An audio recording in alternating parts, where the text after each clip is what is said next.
উপদেষ্টা পরিষদের সভায় ঐক্যমত কমিশনের প্রস্তাবিত জুলাই জাতীয় সনদ সংবিধান সংস্কার আদেশ চূড়ান্তকরণ এবং এতে উল্লেখিত গণভোট আয়োজন ও গণভোটের বিষয়বস্তু নিয়ে আলোচনা করা হয়।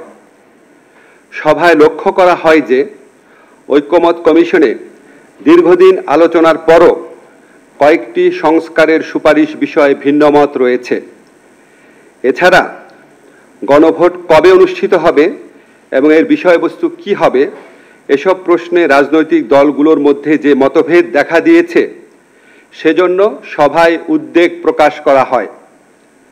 এই প্রেক্ষিতে গণভোটের সময় কখন হবে, মানে গণভোট কবে অনুষ্ঠিত হবে, গণভোটের বিষয়বস্তু কি হবে, জুলাই সনদে বর্ণিত ভিন্নমতগুলো প্রসঙ্গে কি পদক্ষেপ নেওয়া হবে তা নিয়ে ঐক্যমত কমিশনের প্রস্তাবগুলোর আলোকে জরুরি ভিত্তিতে চূড়ান্ত সিদ্ধান্ত গ্রহণ করা প্রয়োজন বলে সভা অভিমত ব্যক্ত করে।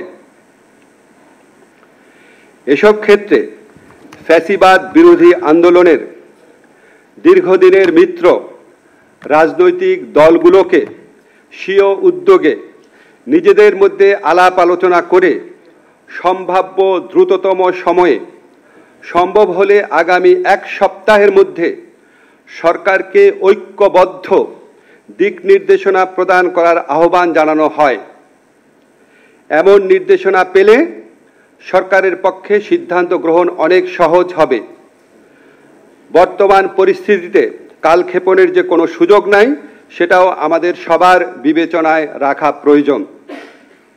উপদেষ্টা পরিষদের সভায় 2026 সালের ফেব্রুয়ারির প্রথমার্ধে আগামী সংসদ নির্বাচন অনুষ্ঠানের বিষয়ে সরকারের সংকল্প পুনর্ব্যক্ত করা হয়। ধন্যবাদ।